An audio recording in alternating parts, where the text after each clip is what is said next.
안녕하십니까, 성기문 박사입니다. 제가 2018년에 박사학위를 받고요. 지금 여러 가지 이제 책 관련해서 저술을 하고 있는데, 특별히 2003년도 20년, 거의 20년 전 작품인데, 요새 다시 또 출간해 주신다고 출판사 쪽에서 허락을 해 주셔가지고 제가 감사하고 기쁜 마음에 이렇게 인사를 드리게 됐습니다.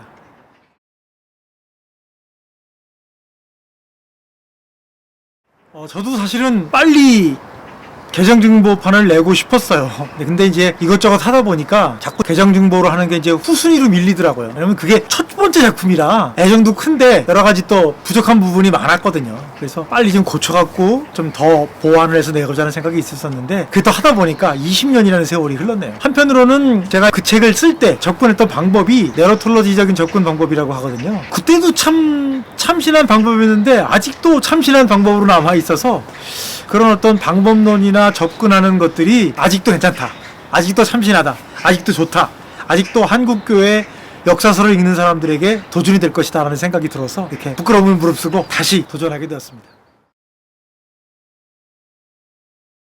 그 성경을 우리가 사랑하고 또 심지어 존중하고 너무 떠받들다 보니까 자꾸 이렇게 문자주의적으로 많이 성경을 읽는데 빠져들거든요. 근데 성경이 장르를 알아야 돼요. 장르를.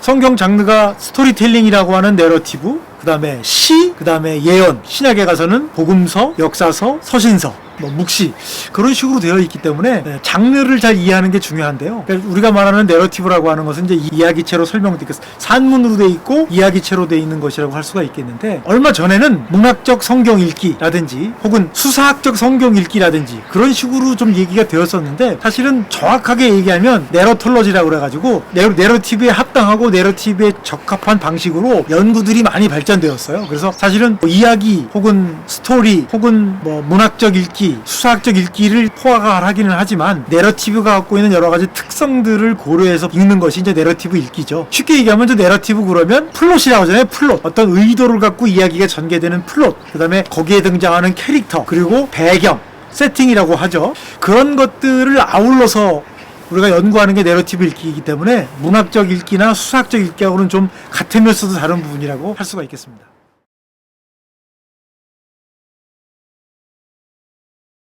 우리가 이제 장르별 성경 읽기라고 하는 것은 그 특징이 뭐냐면 그 자체가 어떤 틀 안에서 기록되는가 하는 것이 중요한 거거든요. 그렇기 때문에 이제 우리가 이제 내러티브라고 하면 보통 이제 창세기부터 에스라, 느헤미야, 역대기, 에스더서, 거기까지를 이제 주로 우리가 내러티브라고 하죠. 물론 이제 내러티브 속에는 법도 들어있고 제사도 들어있고 노래도 들어있고 기도도 들어있고 시도 들어있어요. 그래서 사실은 가장 큰 틀로서는 내러티브가 가장 큰 틀이고, 그 속에 이제 제가 조금 전에 말씀드렸던 법이라든지 제사라든지 노래라든지 기도라든지 그런 것들이 이렇게 섞여서 나오는 거거든요. 그러니까 내러티브라는 것 자체만 읽는 것도 중요하지만 그 내러티브 틀 속에 제가 지금 말씀드린 것들이 또 들어가 있기 때문에 그런 점에서 이제 읽어가면 그 틀을 이해하고 전개 방식을 이해하고 그 다음에 저자의 강조점을 이해하기 위해서는 그냥 단지 그냥 우리가 보통 줄거리 내용 요약 중심의 성경 공부도 많이 하잖아요. 근데 그거보다는 그게 어떤 구성을 가지고 있고 어떻게 배열되고 있고 어떤 기승전결을 갖고 있는지 그런 것들을 이해하기 위해서는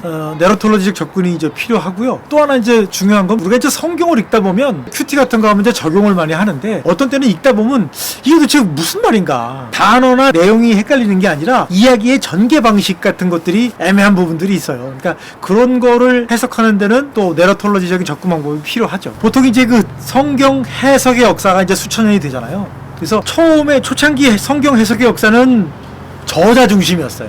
도대체 이 책을 누가 썼느냐 에 대한 관심이 있었고, 그 중간쯤에는 뭐였냐면 그 저자가 뭐라고 썼느냐, 그 본문 중심의 해석이 또 인기를 얻었고, 최근에는 그러면 그 본문을 읽는 독자가 어떻게 해석하느냐 하는 측면에서 이제 세 번째는 독자들이 성경을 어떻게 이해해야 하는가에 대한 문제로 방법론이 옮겨가고 있기 때문에, 사실 내러톨로지적 접근 방법론은 본문 자체에 대한 이해와 독자들의 이해 두 개를 좀 종합한 것이라고 할 수가 있겠죠. 보통은 이제 우리가 저자 중심 혹은 본문 중심의 해석을 해왔던 입장에서는 도대체 이게 무슨 얘기인가 할 수 있겠는데, 그건 이제 방법론을 읽고 본문을 읽어봐야 그런 거구나, 왜 본문 중심과 독자 중심으로 갈 수밖에 없었느냐를 알 수가 있기 때문에 쉬운 얘기긴 한데 설득적으로 설명하기 참 어렵네요. 책을 읽어보시면 알게 되실 거예요. 우리가 보통 신학 개론책이나 무슨 책을 보면 창세기는 뭐 1장에는 무슨 얘기가 있고 2장에는 무슨 얘기가 있고 그런 식으로 설명을 해주잖아요. 우리는 근데 그렇게 얘기를 안 하고 아브라함 이야기의 어떤 특정한 사건의 기승전결이 어떻게 되는지, 그 각각의 기승전결이 앞에 이야기하고 뒤에 이야기하고 어떻게 연결이 되는지 등등등, 그런 부분은 이제 문학적 해석과 많은 비분이 연결이 되긴 하는데, 거기서 이제 제가 말씀드린 것처럼 내러톨로지적 접근이라고 하는 것은 캐릭터 중심으로 읽느냐 플롯 중심으로 읽느냐, 이야기는 저 이야기하고 어떻게 관련이 되느냐, 그런 것들을 다 보기 때문에 학술적으로는 뭐라고 부르냐면 밀접한 읽기, 클로즈 리딩이라고 그래요. 그러니까 자세히 들여다보는 거 있잖아요. 그래서 그런 면에서 이렇게 밀접한 읽기가 되는 거예요. 사무엘서, 열왕기, 내러티브 읽기는요, 제목처럼 사무엘서하고 열왕기를 통짜로 읽었습니다. 처음 책에서도 그런 얘기를 했지만, 왜 그러면 역사서 중에 뭐 여호수아서도 있고 사사기도 있고 역대기도 있고 에스더 느헤미야서도 있는데 왜 하필 그러면 사무엘서와 열왕기를 같이 읽느냐, 그런 거에 대해서 질문하시는 분들이 많으시더라고요. 그 이야기는 뭐냐면 이스라엘의 왕정의 시작과 왕정의 끝을 다룬 책이기 때문에 저는 다른 책들보다도 사무엘서와 열왕기를 하나로 묶어서 읽고 싶었어요. 그래서 이제 사무엘서의 시작은 사무엘의 시작과 사울과 다윗, 그 다음에 넘어가서 이제 열왕기에서는 솔로몬과 분열 왕조, 그 다음 쭉 이렇게 그 북이스라엘과 남유다가 흩어져 내려오잖아요. 그래서 사실은 우리가 이제 어떤 책을 읽을 때 그냥 이렇게 돼서 전개 방식이 그렇구나라고 하는 식으로 그냥 읽고 마는데, 제가 말씀드린 것처럼 사무엘서와 열왕기는 왕이라는, 이스라엘의 왕이라고 하는 측면에서 전체적으로 읽을 수 있는 주제가 되고, 왕을 어떻게 세우느냐, 왕을 어떻게 물러나게 하느냐, 그런 것들이 이제 반복돼 나가면서 하나님과 백성, 그 다음에 왕의 어떤 삼각관계가 어떻게 이게 진행되고 가고 있는 것인가를 말하고 싶었어요. 그런 면에서 이제 사무엘서에서 열왕기까지를 다뤘는데, 처음에는 제가 그 복음과 상황이라는 잡지에 한 1년 넘게 연재를 했던 거기 때문에 끊을 수밖에 없었거든요, 그 다락달락을. 그러다 보니까 막상 어떤 부분은 말하고 싶은 부분들을 많이 끊어서 이렇게 넘어갔거든요. 그래서 초판을 낼 때는 그냥 말하지 않고 넘어간 부분이라든지, 또 어떤 부분을 또 잘못 얘기한 부분도 있고, 그래서 그것들을 다 지금 손을 보고 정리를 해갖고 책을 낸 거기 때문에, 심지어 처음에 20년 전에 책을 사서 보신 분들도 지금 새로 책을 사서 보셔도 새롭고, 또 그동안 궁금했던 거, 부족했던 부분이 채워지기 때문에 저는 사서 읽으셔도 어려움이 없을 것이다, 또 지루하지 않을 것이다, 새로울 것이다, 그런 측면을 제가 강조하고 싶습니다. 성경에 특별히 역사서에 대해서 관심 있으신 분들은 걱정과 두려움 없이 읽으실 수는 있어요. 물론 이제 읽다 보면 우리가 이제 익숙한 방법이나 익숙한 해석이 안 나올 수도 있는데, 말씀드린 것처럼 이게 내러톨로지적 접근으로 전개한 거기 때문에 그 나름대로의 어떤 장점을 가지고 접근한 거라서, 그런 접근을 하면 그런 결과가 나올 수도 있겠구나라는 생각을 좀 가지시고, 내러톨로지가 무엇인지도 좀 배우시고, 이스라엘의 왕을 세우는 일과 관련해서도 어떻게 전개가 되고 있는가 하는 거를 궁금증을 가지신다면, 어차피 그 전체적인 내용을 다 설명을 하고 중요한 부분들을 코멘트를 했기 때문에, 뭐 일반 성도분들이나 뭐 목회자분들이나 내러티브적으로 읽고 설교하고 싶으신 목회자분들 모두 분들에게 유익한 책이 된다고 생각을 해요. 왜냐하면 이게 구약 쪽은 책이 별로 없어요. 책이 별로 없고, 특별히 역사서도 책이 없어요. 개론식으로는 있어요. 그런데 내러티브를 읽는 전체적인 실습적인 측면에서 말하고 있는 책이 없기 때문에, 그런 면에서는 제가 말씀드린 것처럼 20년 전에 나오고 고쳤지만 여전히 새롭고 독보적인 책이 아닌가, 저는 그렇게 생각을 합니다.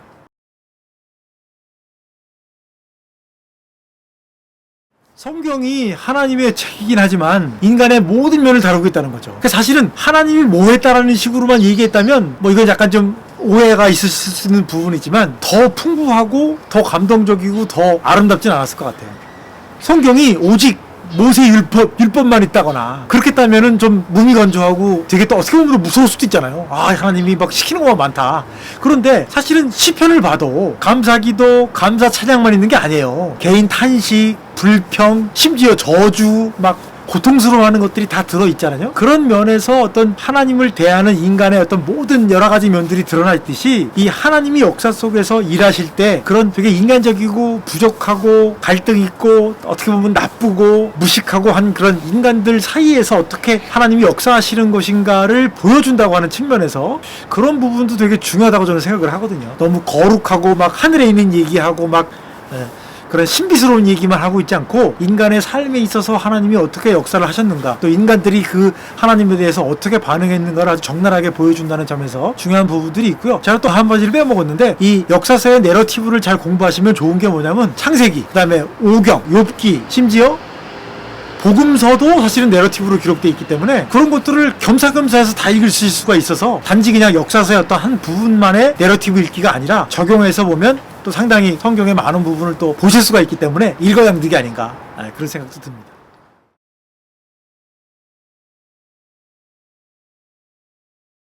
사실은 제일 읽기 편하고 해석하기 편한 거는 레위기나 출애굽기나 신명기예요. 왜냐면 레위기 26장이나 신명기 27, 28장에 보면 뭐라고 되냐면 이거를 잘 지키면 복을 받고 이거를 잘 못 지키면 저주를 받는다, 그 말씀만 나와 있다는 거죠. 그런데 사람들이 가나안 땅에 들어가서 실제로 살아보니까 그것처럼 1 더하기 1은 2, 1 빼기 1은 0이 안 되더라는 거예요. 소위 그런 주거니 받거니 혹은 행하는 대로 거두게 되는 그런 그 원칙이 오경에는 나와 있는데, 실제로 역사서를 읽다 보면 여러 가지 것들이 다 나온다는 거죠. 하나님이 회개를 요구하고 회개를 했더니 심판을 멈추시는 그런 부분도 있지만, 어떤 부분에서는 너무 뒤늦게 회개를 해서 하나님이 그 회개를 받아주지 않으시는 경우도 있고, 어떤 때는 막 그 고난을 주시다가 고난을 스스로 처리하는 내용도 있단 말이에요. 사실은 그러한 어떻게 보면 신정론이고 어떻게 보면 하나님의 섭리인데, 그런 부분들이 그 열왕기와 사무엘서나 사사기에 보면 잘 나와 있다는 거죠. 그런 면에서도 연구해 볼 필요가 있고, 또 조금 전에 그 에슬린거 얘기를 하셨는데, 사실은 그 부분이 그 몇백 년 동안 사무엘서하고 열왕기를 공부하는 데서 가장 미스테리였다는 거예요. 아니, 사람들이 요구했을 때 하나님은 안 된다고 그랬는데 또 들어주셔. 그런 일들이 이제 반복되는 부분도 있고, 또 하나는 그 창세기도 마찬가지지만 사무엘서의 특징이 뭐냐면 하나님이 사울을 선택한 거를 후회하신단 말이에요. 그런 거를 봤을 때 어찌 보면 우리가 그 레위기나 혹은 신명기를 읽는 사람 입장에서는 당황스럽죠.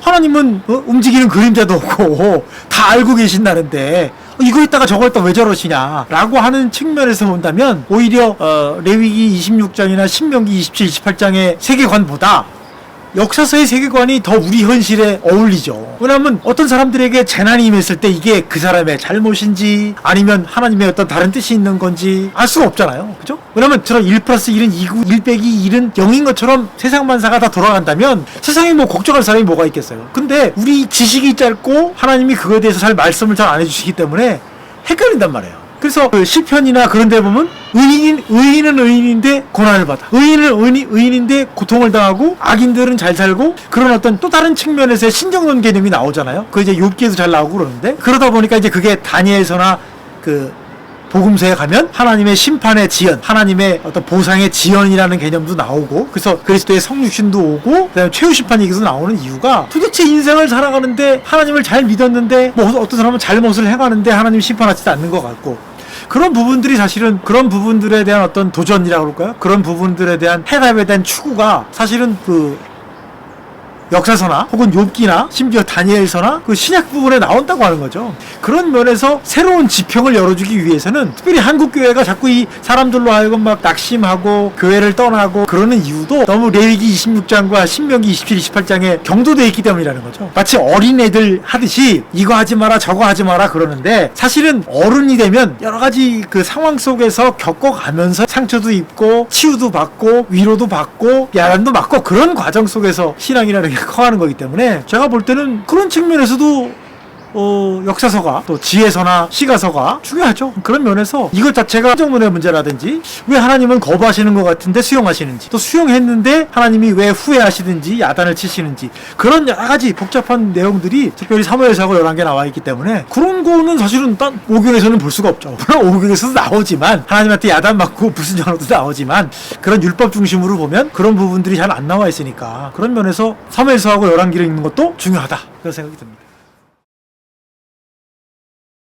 항상 새롭더라고요. 어떤 글을 쓰고, 글을 썼을 때의 어떤 그 고뇌, 그죠? 잘 마무리가 안 될 때의 고뇌, 그죠? 그리고 책이 나오고 나서 독자들과의 만남에 대한 떨림, 독자들의 반응이 긍정적이고 좋았을 때의 기쁨, 독자들이 아쉬움을 얘기할 때 괴로움, 처음에는 되게 막 떨리고 막 힘들고 그랬는데 이제는 좀 담대한 마음으로 자신감을 갖고 독자들에게 다가가고 싶어요. 그래서 여러분들도 좀 많이 책을 사주시고, 또 사주시고 그냥 읽는데 그치는 게 아니라 성경을 읽고 또 말씀을 나누고 가르치고 설교하고 은혜 받고 대화하는 데까지 저변이 좀 확장됐으면 좋겠고요. 그런 면에서 우리 좋은시야 출판사의 모든 노력들, 그리고 저와 같은, 저는 이제 부족하지만 많은 저자들을 또 발굴하고 또 그분들과 만나는 그런 일들이, 뭐 제가 글을 쓰는 것뿐만 아니라 그런 일들이 좀 계속 있어서 한국교회가 좀 요즘 위기 상황이다, 많이 좀 침체했다고 하는데, 이런 기회를 통해서 좀 새롭게 변화되고 또 성장할 수 있는 그런 기회가 되었으면 합니다. 네, 감사합니다.